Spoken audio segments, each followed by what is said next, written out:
Afternoon, good morning, good evening. We have people joining us from all around the world in order to discuss this session on cryptocurrency mining as a new potential institutional asset class, following the very interesting discussion we had just a few days ago with Tim Draper, where Tim Draper reiterated his predictions on Bitcoin and on cryptocurrency and its role in the future.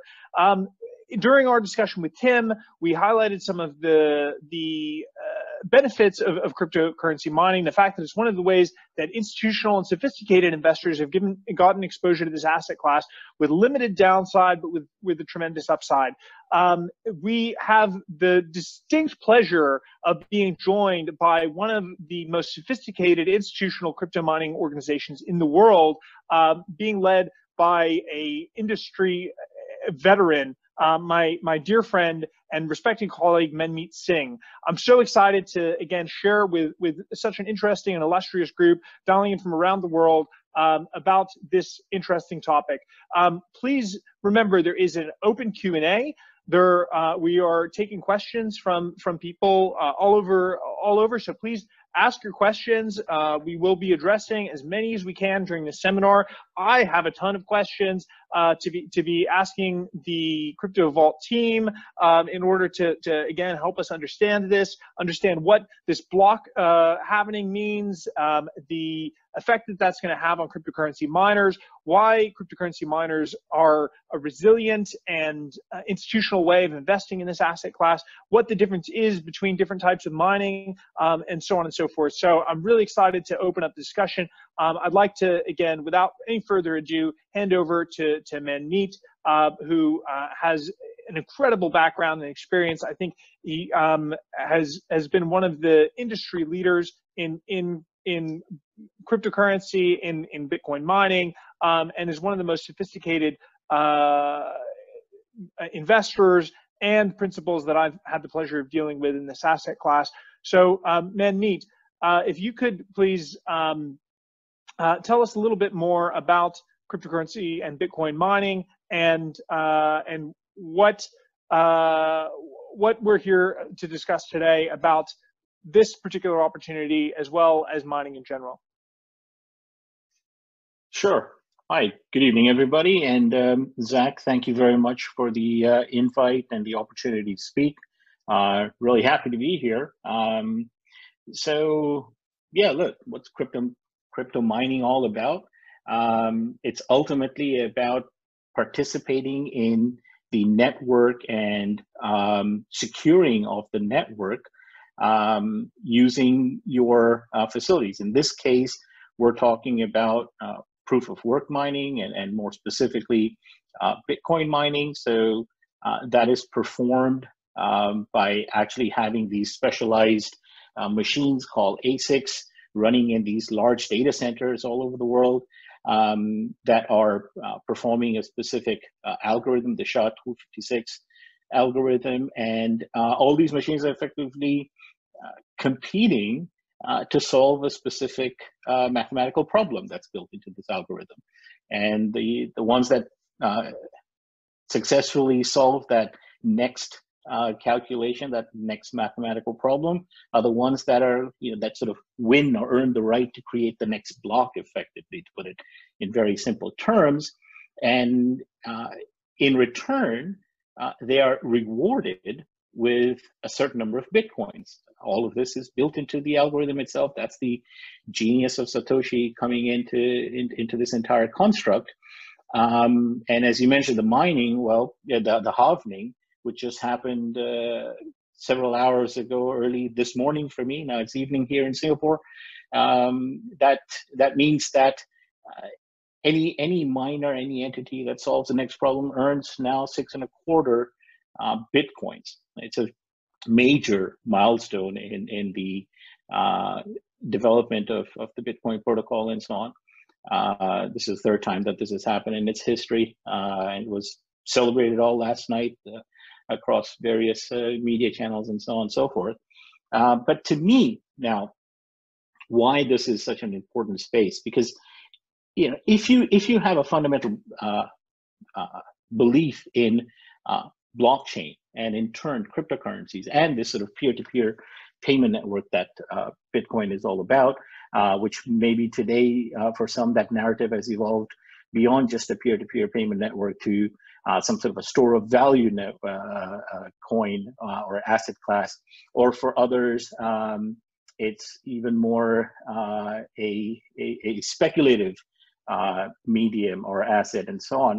However anybody defines it who's participating in it, well, then the entire security of this network, the whole element of it being a decentralized, secure network that has yet to be, taken down. No government has been able to take it down. Nobody's able to go in and take your Bitcoins out of your private wallet unless somehow your private keys have been compromised and so on. All of that comes out of the miners, right? And that's an infrastructure play. That's a data center play. That's a computing hash power play. And that to me was a very interesting thesis for wanting to invest in mining and not just hold Bitcoins or purchase Bitcoins. Now, on the one hand, it's sort of like being at the foundation, at the infrastructure foundation level of a business or an opportunity where, frankly, mining is the cheapest way in which you can earn Bitcoins, right? There's no cheaper way to acquire them at the end of the day, at any given point in time, of course. And two, you're actually participating in the security of that network. The more decentralized it is, the more diversified it is, the more geographically dispersed it is, the more secure it fundamentally is. And that, to me, was a very strong narrative of why we wanted to get into or invest into the mining business. Another element of this was that one, to make Bitcoin and the attractiveness of Bitcoin be a ongoing reality and to make it grow into its full potential, you need to have a geographically diversified network. You need to have mining operators all over the world. And we were in search of that. Great, thank you, Manmeet. So on your decision to go into Norway, I mean, maybe paint a picture of us for global cryptocurrency mines and miners. We have miners in the United States. We have miners in China. You guys are in Norway, and Norway has been an increasingly popular destination for the institutional cryptocurrency miners. Now, what does that global picture look like? Why are some miners in the United States? Why are some miners in China? And why is the cost of power in Norway one of the things that makes your business so resilient? Sure. So I think latest figures that you can pull off of various reports on the distribution of global BTC hash rate suggest that about 60 to 65% of the total global hash rate, or the total global computing power that is devoted to Bitcoin mining, is located out of China. That's all well and good. There are several large miners there, several small miners there. It's a very strong industry. They effectively are based in a couple of the major provinces like Sichuan, for instance, where you have a strong hydroelectric energy generation. They set up these facilities at the base of these hydroelectric waterfalls right next to the power plant and so on and so forth, right? And the biggest advantage that they have there, those miners typically, is access to cheap electricity, really at very low cost. And two, they might have strong, actually not might, they generally do have strong relationships with that local government that's in charge of allocating that electricity and so on. So that's one huge hub. Now, that's not a jurisdiction that is open to everybody. Not everybody can freely just go and tap this same resource, right? You either have to know very well the the government or the energy regulators there who can provide you that access, or you at the very least, you always are going to have a local partner. And you know, I have a deep understanding of this. I've lived 14 plus years in China, out of Shanghai, doing a whole lot of different businesses, including where I started getting into blockchain myself. So I have an intimate understanding of this, of the space there. And so that's hard to access. Interesting, but hard to access. And for some investors, from a political, financial, judicial perspective, it might not be what they would go for, or what they would, a jurisdiction that they would be comfortable or fit their mandate. So then that leads you, what are the other jurisdictions in the world where you have cheap power? I mean, this is the largest, you know, cost of Bitcoin mining is the power, and it's a massive power consumption that we're talking about.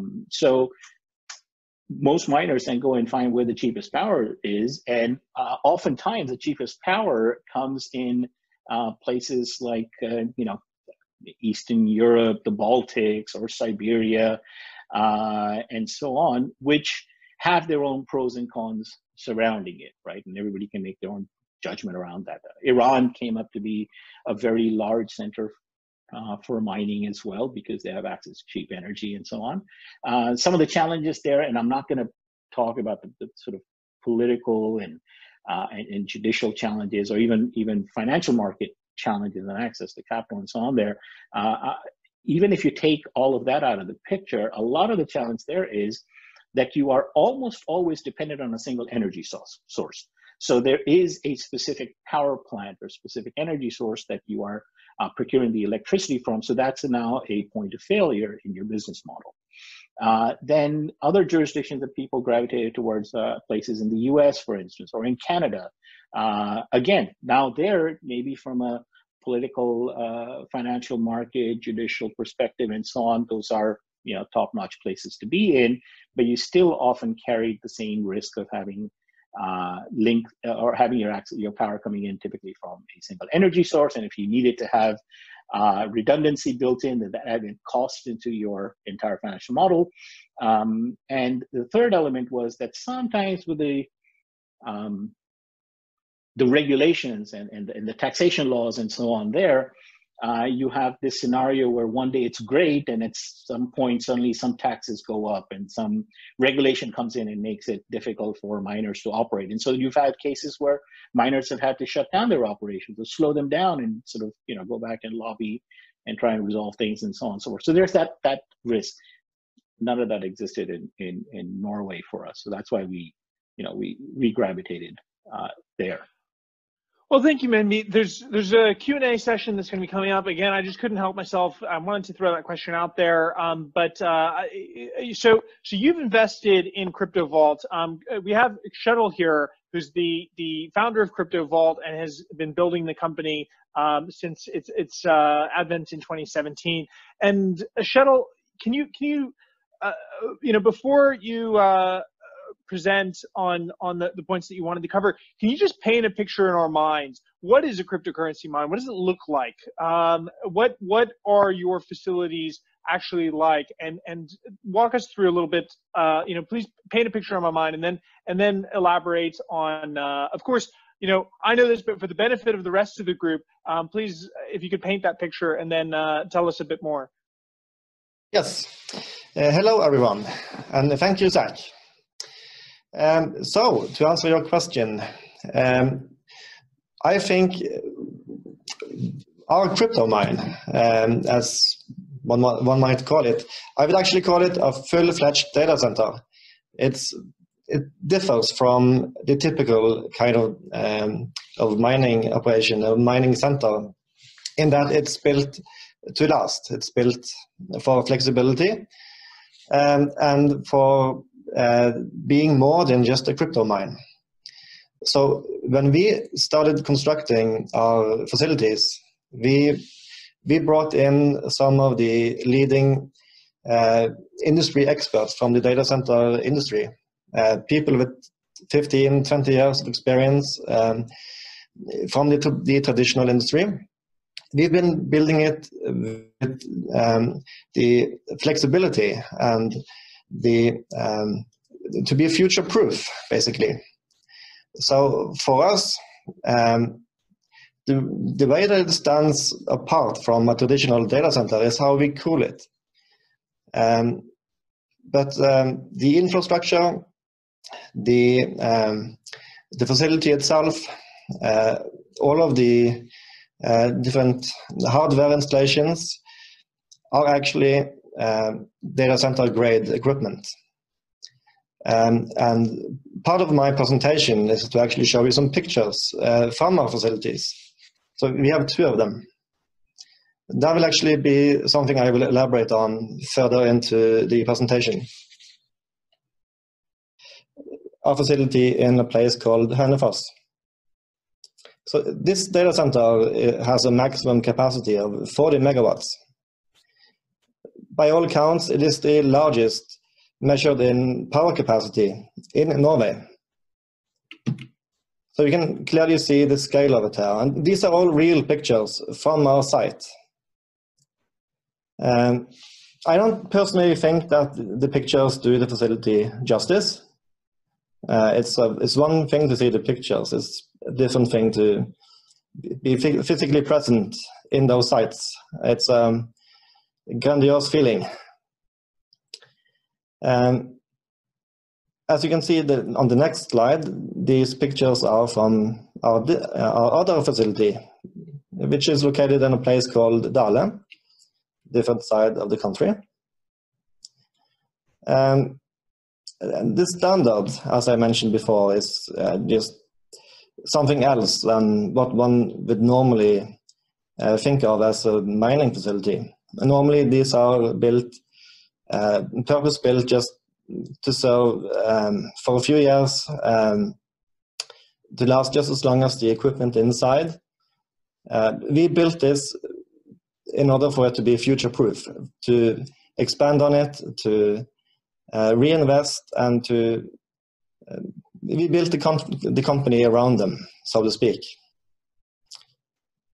And as it turns out, building these data centers, operating them, it's not a trivial thing. It's not easy. It's an accumulated learning process, which takes time. There's been a bit of trial and error involved, but we've been running these data centers, accumulating the know-how and the competence from within this industry, combining it with the traditional data center industry competence, and that I think is one of the key success factors that we've had. We were able to acquire, to actually headhunt and to recruit some of the best minds in the traditional data center business from within Europe. And all of this in combination with a solid crew in all the different departments has made us as successful as we are today. Of course, the employees is just something we cannot exaggerate the importance. It's one of our key assets. I would just want to say that I am tremendously grateful and proud of the organization and all of our team who has contributed for the result that we have today. Furthermore, I'd like to touch upon some of the topics which were discussed in the Tim Draper's conference last week. So Tim Draper had some very fantastic predictions about the future of Bitcoin and where it's heading, what the price will be in a few years from now. And I just have to emphasize that I too am very bullish about Bitcoin, cryptocurrencies, the blockchain, however, we are not basing our business model upon those expectations. We are relying on a very solid, the built-in algorithm, the difficulty algorithm of the Bitcoin mining mechanism, which is a self-adjusting mechanism governing the profitability of mining. Thank you so much for that. If I may, just to go back a couple more slides there, you mentioned the fact that the halvening happened, right? The halvening basically the reward that you receive for Bitcoins, and you're still profitable.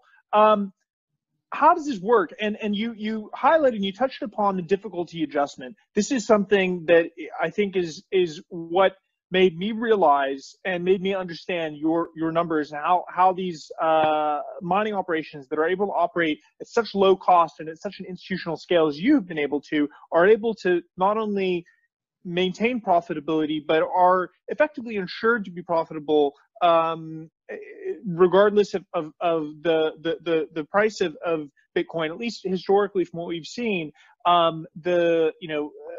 Prices fall and you're still profitable. So how does this difficulty adjustment work, either yourself or Manmeet? Again, something that has been presented to me in the past is that it would be akin to, if there are gold miners out there, if the price of gold fell, that certain miners would stop mining, and then suddenly for the miners that continue to mine, the gold comes closer to the surface and becomes easier and more productive to mine. How does that work, and what was in Satoshi Nakamoto's mind when he designed that into his system? Why is that so important to ensure the resilience of mining and the business model that you operate? Well, I think this mechanism just goes to show the genius of this whole of this mechanism. Someone really gave some thought into how this would work, and it's because it's still working today by itself after all of these years. It's working exactly as intended, which is the mining difficulty is based on the global hash rate. The hash rate means the computing power. The accumulated computing power of all the miners in the world, which is then factored into a difficulty. And the difficulty determines how much Bitcoin is rewarded to each miner out there. So the number of Bitcoin that is being released per day has been set. It used to be 1,850-ish. Today it's been cut in half. So there will never be more Bitcoins issued per day than what that algorithm allows for. So how much Bitcoin is awarded to each miner depends on their portion of that global hash rate. So the more miners, the more machines that we have, the more of a portion of those Bitcoins being released each day belongs to you, falls to you. So when miners stop being profitable, they will cease their operations, they will shut down, at least for a while, until the profitability rises again as a result of fewer to distribute the Bitcoins to, the more for each one. So there seems to be a very high correlation coefficient between the mining difficulty and the Bitcoin price as it is, with a certain lag behind it. So you can always follow the graph, and you can see that when the Bitcoin price is dropping, the difficulty will do the same thing. I think we will see the same mechanism in work right now after the halving. Obviously, the profitability just dropped by 50%. And I think we are going to see some results from that in the next days and weeks from now. So the way I see this, sorry, go ahead, Manmeet. Sorry, Zach. I'll just add a little bit of flavor. I think the analogy that you presented was spot on. It's a great way to to explain it. You know, there are only 21 million Bitcoins that will ever be mined. That's built into the algorithm. So the halving is a mechanism that's inputted into its whole construct, so that these rewards, the actual number, get halved every at a certain frequency, so that you have this nice bit of a long tail incentive for miners to be there and to continue the mining operations, running the network, securing them. What people need to understand, if you're not familiar with all of this, is while the whole objective of running these machines and mining is actually confirming transactions. What you're really doing there is that you're operating the network. You have transactions that people are trying to execute, Bitcoin transactions, and so the mining operation is all this computing power out there at work to confirm those transactions and then propagate these transactions forward, right? So you are rewarded for it, right? So it's part of that same process. So on the one hand, you have a finite amount of emissions, Bitcoin emissions, 21 million. That's it. That's the total supply you will ever have. So as you halve the reward, a natural tendency would be that supply is now being cut, therefore price ought to go up, ceteris paribus, right? All things being equal. But then, if that happens, more and more miners would come on board. So you'll have more and more hash rate put into this. Now, if that were to happen, there's a good side to it. The more miners that are on board, the more diversified this is geographically, politically, et cetera, the more decentralized the network you have. The more decentralized the network you have, the closer you get into Satoshi's ultimate vision of a decentralized, untouchable, immutable, peer-to-peer payment network, for instance. However, what happens when you do that is obviously there's a cost to all of this, and now you've got to balance the cost of running all these machines, these ASICs, and these mining networks with the reward that you get out of it. So this is where the difficulty comes in. If prices go up too high, then the difficulty also rises in some proportion, which means that, in your analogy, you said the gold either comes up closer to the surface, making it easier to mine, or goes deeper down. Another way would be let the gold be where it is. The rock that you have to dig through becomes harder or softer, right? So if there are more and more miners coming on board, then make the rock harder, so that there's got to be more effort put into play, which means more electricity at the end of the day put into play. So therefore, that would now take away the most inefficient miners, which is precisely what's happening right now. Kjetil mentioned the 50% drop in hash rate. I haven't seen what the exact numbers were, but I saw something that said, almost immediately 30% of the hash rate just shut off. And there was about a 30-40% of hash rate that came online in the weeks preceding the halving. This is all miners coming in, trying to take advantage of these economics. And that's the beauty of it. You have a decentralized network. Miners can come in, can go out. The network still remains, its integrity still remains, its decentralization still remains. And now you just, for anybody thinking about this and considering this as an asset class to get into, just extrapolate all of this and just put it on top of what we see in traditional fiat markets and the unlimited quantitative easing that we're in the midst of, the trillions and trillions of dollars that are being printed right now. And how does that monetary system, on the one hand, compare with an alternative, imperfect as it might be to many, and there are arguments on both sides of the table to that. But how does that compare with one where you have a finite supply, you own your own keys, no government can come and shut down your account or deny you access to your account for whatever reason, no bank can stop it. Bank runs are not an issue. The credit rating and the risk profile of your bank is not an issue. You are literally masters of your own wealth, right? And then that in turn then goes into how anybody looks at it, whether it's a payment network or a store of value or whatever. So let's come back to that point in a second. Actually, just to recap the business model of crypto mining. So basically, you have capex cost, which is your mining equipment, which is your chips and your hardware. Which again, having the latest mining equipment means that you're getting the best return on your capex, right? And you're more efficient for each dollar of OPEX that you have, correct? And then you have your OPEX, which is basically power and cooling. And cooling is often related to power.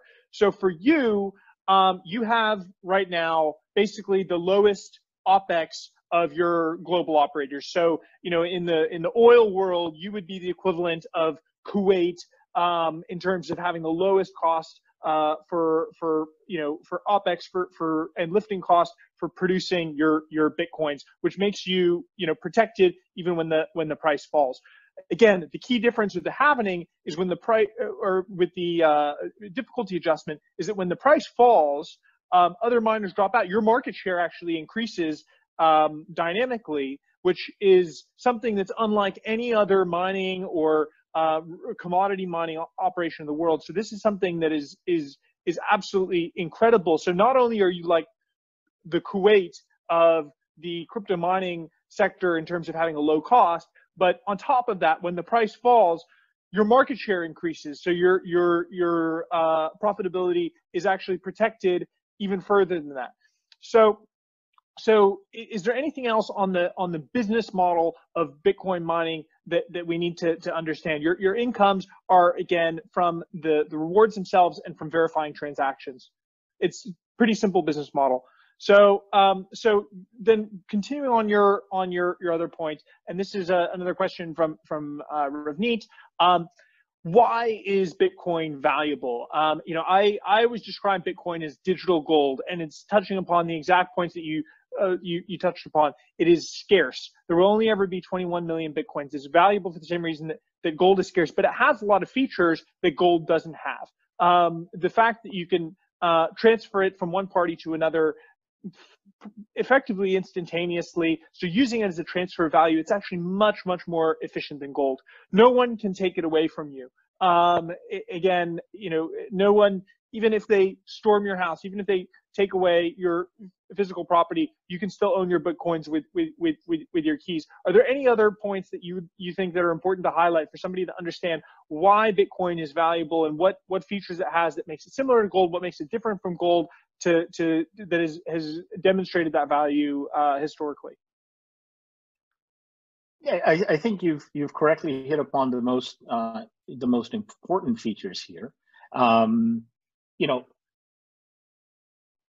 Bitcoin as a store of value is something that is, I think, in sort of mid stages of proving itself, right?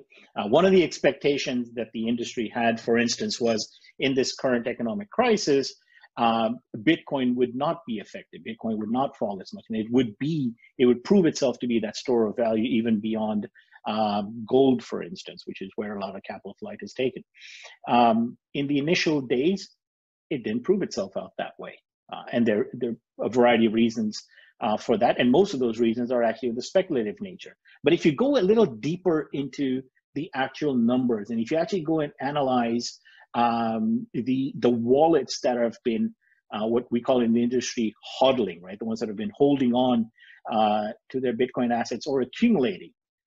The ones that have been accumulating and holding on, for years, continue to do that. They haven't been the ones that have been dumping it. The ones that have, we call weak hands in this case, who've are the ones who came in later, who came in from a purely speculative play. So today, the reality of the market is this. There is a significant chunk of investor base out there, typically the retail investor base that holds the smaller size wallets, several hundred to a few $1,000s kind of wallet size or Bitcoin asset AUM that they hold, which are speculative in nature. These are people who've heard about this technology, maybe get it, maybe don't get it, but what they have heard is, holy cow, this thing went up 20% today. The last year, it was up 1,000% and all this kind of stuff. So they're coming in from a purely speculative perspective. those obviously are going to be the first ones out of the game when the price goes against their play. What is most important, if you take those out and you focus on the vast number of wallets and the vast number of assets that are held by the larger wallet holders, one. Two, of the entire cryptocurrency market today, Bitcoin accounts for 2/3 of it. That says something, right? If the other hundreds and hundreds of other currencies and tokens and all out there, it's still 2/3 of that entire industry. Three is the institutional involvement.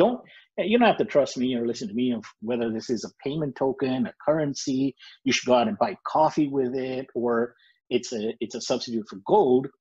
Look at the institutional investors and where they are going, right? One of the largest institutional investors were Fidelity, for instance, recently invested, if I remember the numbers correctly, it's something like 16 million or so into BC Group, which is a Hong Kong listed cryptocurrency exchange infrastructure custodian player, very large player, very professional team and so on.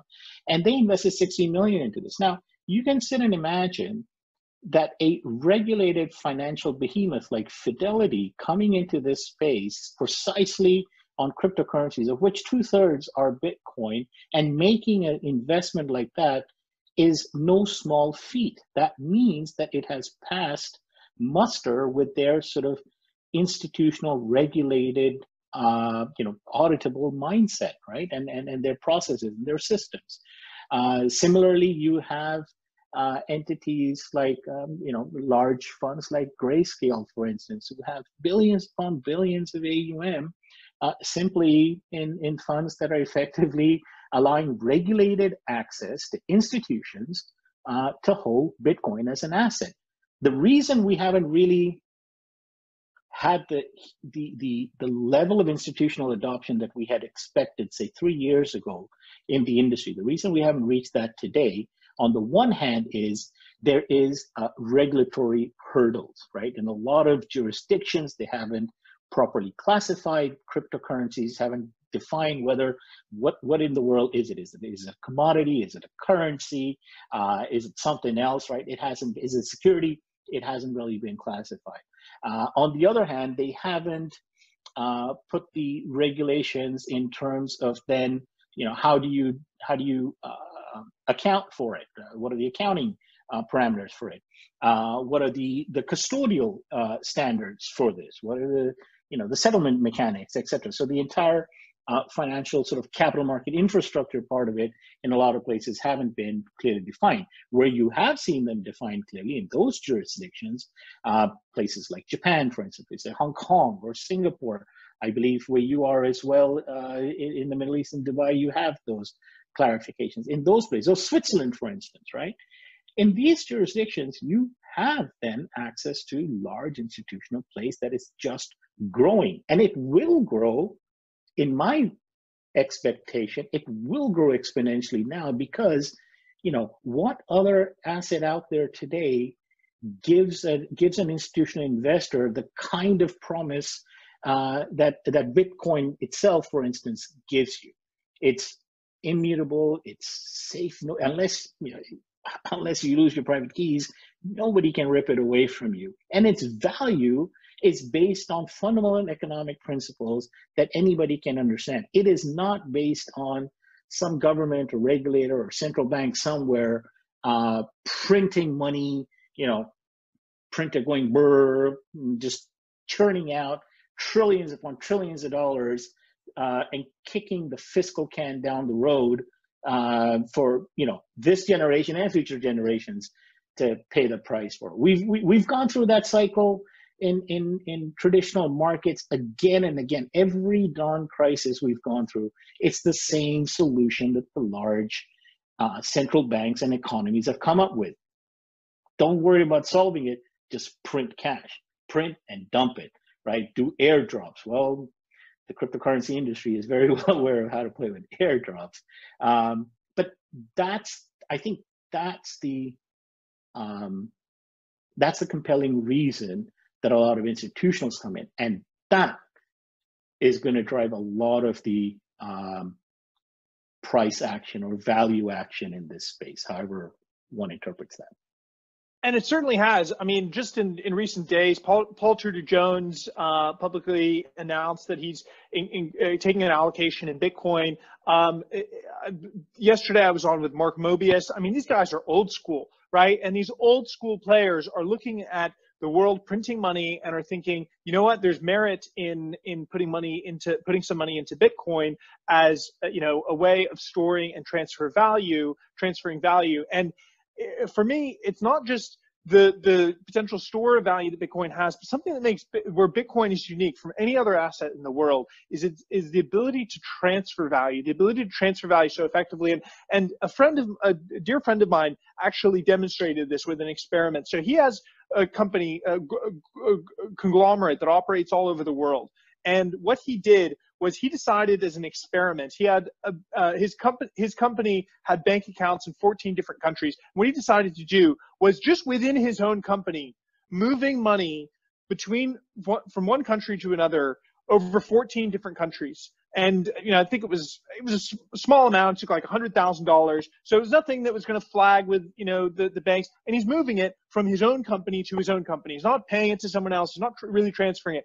And it took him a month and a half to do that. It took him a month and a half to actually move money from one country to another. Some places it happened overnight, but in others it took far longer than that. So 14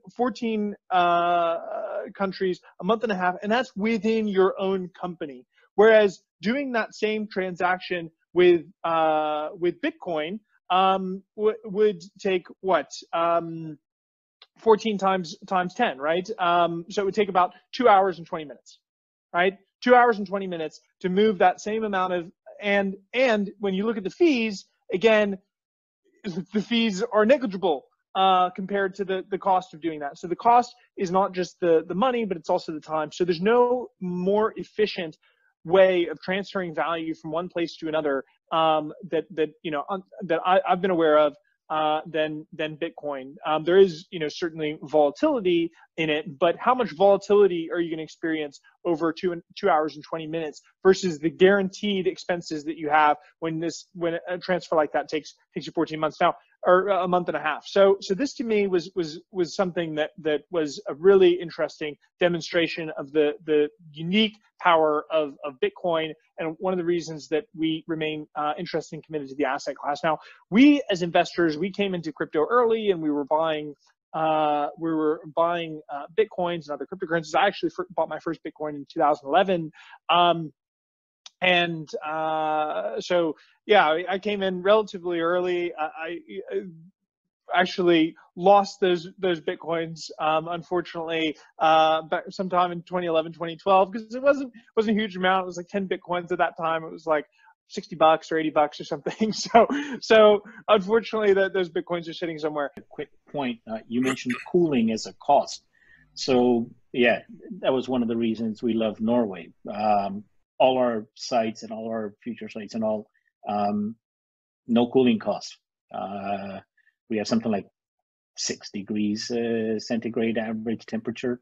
So pretty much all the electricity goes straight into the mining, one of the factors that we considered into all of this. And the other part that's equally important for anybody who understands this is that when we're talking about buying new machinery, we're simply just buying new ASICs, and we've tested them out, the ones that we're interested in buying.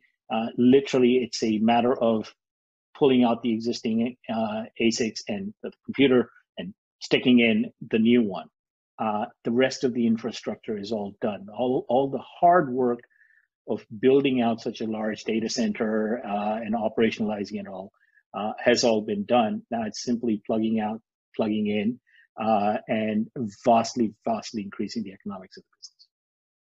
I'd like to thank Manmeet and Kjetil. Again, we covered so many bases here. You explained to us what is crypto mining, how the industry works, what are some of the dynamic things that makes crypto mining different from any other commodity mining. Again, we think of Bitcoin as digital gold. It is a commodity, but there's some unique characteristics and genius that went into its design that make it unique. We explained why that makes mining companies and low-cost mining companies like yourselves a very resilient and profitable business. You showed us what a data center and what a crypto mine actually looks like, which again, I think for anyone to see that, and certainly anyone who's interested as an investor, asking the KryptoVault team to give you a tour of that facility, it's something to be seen. It's really a site to behold, and I would strongly recommend taking them up on that. Yeah, it's been a huge pleasure for us to be able to share this with everyone, and certainly look forward to staying in touch. Thank you so much, Manmeet. Thank you so much, Kjetil. Thank you, Zahed, and everyone who's joined us.